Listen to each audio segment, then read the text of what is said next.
ನೀವೆಲ್ಲ ಮಕ್ಕಳೆಲ್ಲ ಚೆನ್ನಾಗಿ ಓದಬೇಕು. ನನಗೆ ಗೊತ್ತಿಲ್ಲ ನೀವೆಲ್ಲರೂ ಎಷ್ಟು ಜನ ಹಳ್ಳಿಯಿಂದ ಬಂದಿದ್ದೀರಾ, ಎಷ್ಟು ಜನ ಸಿಟಿಲೇ ಹುಟ್ಟಿದ್ದೀರಾ. ಸಿಟಿಲೇ ಹುಟ್ಟಿರ್ತೀರ. ಈಗ ಹಳ್ಳಿಯಿಂದ ಬಂದಿರೋ ನಮ್ಮಂಥವ್ರು ಆಗೋಯ್ತು, ಆ ಜನರೇಷನ್ ಮುಗೀತು ಆಯಿತಾ. ಹಳ್ಳಿ ಸೊಗಡನ್ನು ಅನುಭವಿಸಿ. ಅಜ್ಜಿ ತಾತ ಏನಾದ್ರು ಹಳ್ಳಿಯಲ್ಲಿದ್ದರೆ ನಿಮ್ಮ ಸಮ್ಮರ್ ಹಾಲಿಡೇಸ್ ಅಲ್ಲೋ ಅಥವಾ ನಿಮ್ಗೆ ರಜಾ ಸಿಗ್ತಾರಲ್ಲ ಒಂದು 4 ದಿವಸ ಹಳ್ಳಿ ಜೀವನ ಹೇಗಿರುತ್ತೆ ಅಂತ ತಿಳ್ಕೊಳ್ಳಿ. ಅವರು ಭಾಳ ಸೆಲ್ಫ್ ಸ್ಯಾಟಿಸ್ಫೈಡ್ ಪೀಪಲ್ ಆಯಿತಾ. ಅವ್ರಿಗೆ ಯಾವ ಮೊಬೈಲು ಬೇಕಿಲ್ಲ, ಊಟ ತಿಂಡಿ 3 ಹೊತ್ತು ತಿಂದರೆ ಸಾಕು, ಯಾವ ಸಮೋಸ ಬೇಡ, ಯಾವ ಬರ್ಗರ್ ಬೇಡ, ಯಾವ ಪಿಜ್ಜಾ ಬೇಡ. ಹೌದಾ? ಕರೆಕ್ಟಾ? ನಾವು ಎಲ್ಲ ಇದಕ್ಕೆಲ್ಲ ಬಂದ್ಬಿಟ್ಟಿದ್ದೀವಿ. ಹಂಗಾಗಿ ಖುಷಿ ಆಗ್ತದೆ. ಯಾಕೆಂದರೆ it's been a long time. ನಾನು ಚಿಕ್ಕ ಮಕ್ಕಳ ಜೊತೆ ಮಾತಾಡಿ, ನಾವು ಬರೀ ನಾನು ಎಂ ಡಿ ಸ್ಟೂಡೆಂಟ್ಸ್ ಜೊತೆ ಮಾತಾಡಿ 25 ವರ್ಷದಿಂದ ಅವ್ರು ಬರೀ ಮಾತಾಡೋದು ಯಾವುದು. ಯಾಕೆಂದರೆ ಅವರೆಲ್ಲ ದೊಡ್ಡವರೇ.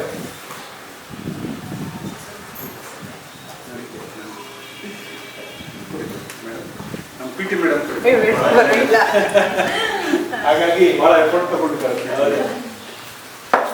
ನನ್ನ ಆಸೆ ಇಷ್ಟೇ, ನೀವೆಲ್ಲರೂ ಚೆನ್ನಾಗಿ ಓದಬೇಕು, ಚೆನ್ನಾಗಿ ಓದ್ಬೋದು. ಎಲ್ಲ ಏನೇನು ಅನ್ಯಾಯಗಳೆಲ್ಲ ಆಗ್ತಾ ಇದೆ ದೇಶದಲ್ಲಿ ಅದನ್ನು ದಯವಿಟ್ಟು ಯಾರೂ ತಲೆ ಹಾಕೋಬೇಡಿ, ಕಣ್ಣು ನೋಡ್ಕೋಬೇಡಿ. ನಿಮ್ಮ ಮನೆ, ನಿಮ್ಮ ದೇಶ, ನಿಮ್ಮ ರಾಜ್ಯ, ನಿಮ್ಮ ಪೇರೆಂಟ್ಸು, ನಿಮ್ಮ ಟೀಚರ್ಸು.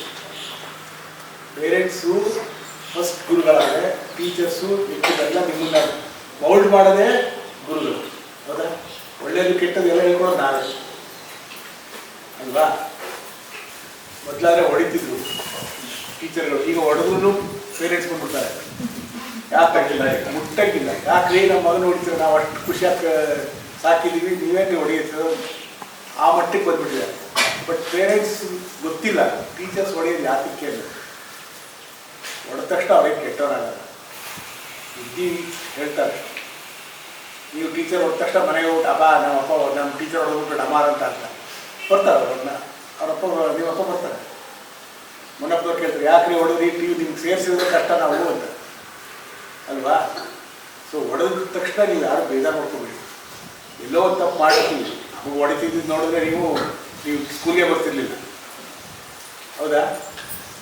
ನಮ್ಗೆ ಇಟ್ಕೊಂಡು ಅಪ್ಪ ಅಂತ ಬಿಡಿಯೋದು. ಯಾರು ನಮ್ಮ ಅಪ್ಪನೂ ಬರ್ತಿಲ್ಲ, ನಮ್ಮ ಅಮ್ಮನೂ ಬರ್ತಿಲ್ಲ ಕೇಳೋಕ್ಕೆ. ಹೊಡೆದ್ರ ಒಳ್ಳೇದು ಹೊಡೀರಿ, ಇನ್ನೊಂದು 4 ಹೊಡಿ.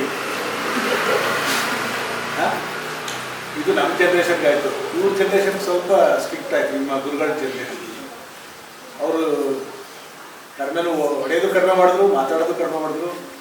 ಅವ್ರಿಗೇನಾಯಿತು ಅಂದರೆ ಪಿಯರ್ ಪ್ರಿಜುಡೀಸ್ ಅಂತಾರೆ. ಪಿಯರ್ ಪ್ರಿಜುಡೀಸು ಪಾಸಿಟಿವ್ ಆಗ್ತವೆ ಆಯಿತಾ. ಪಿಯರ್ ಕಾಂಪಿಟೇಷನ್ ಅಂತಾರೆ. ಅವ್ನು ಚೆನ್ನಾಗಿ ಓದ್ತಾರೆ, ನಾನು ಅದಕ್ಕೆ ಚೆನ್ನಾಗಿ ಓದಬೇಕು ಅನ್ನೋ ಒಂದು ನೆಗೆಟಿವ್ ಪಾಸಿಟಿವ್ ಆ್ಯಕ್ಟಿವಿಟಿ ತಗೊಂಡ್ರೆ ಓದು ಅದಾಗಿದ್ದಾರೆ ಸರಿ ಸಾಕು. ಅವ್ನು ಸಿಗರೇಟ್ ಸೇರ್ತೀಯಲ್ಲ, ನಾನು ಸಿಗರೇಟ್ ಬಿಟ್ಟು ಸೇರ್ಕೊಳ್ಳೋಣ ಅಂದ್ಬಿಟ್ಟು ಹೋದರೆ ಅದು ನೆಗೆಟಿವ್ ಆಗಿದೆ ಆಯಿತಾ. ದಯವಿಟ್ಟು ಎಲ್ಲರೂ ಏನು ಮಾಡ್ತೀರಾ, ಮನೆ ಹೋಗಿ ಅಪ್ಪ ಅಮ್ಮನ ಇಷ್ಟಪಡ್ತೀರಾ, ಅಪ್ಪ ಅಮ್ಮನ ರೆಸ್ಪೆಕ್ಟ್ ಕೊಡ್ತೀರಾ. ಜಗಳಾಡೋ ಅಪ್ಪ ಅಮ್ಮನ ಜೊತೆ ನಂಗೆ ಆ ಬಟ್ಟೆ ಕೊಡಿಸು, ನಮ್ಗೆ ಈ ಚಪ್ಪಲಿ ಕೊಡಿಸು, ಗ್ಯಾರಂಟಿನಾ? Thank you so much. ಎಲ್ಲರಿಗೂ ಒಳ್ಳೆಯದು.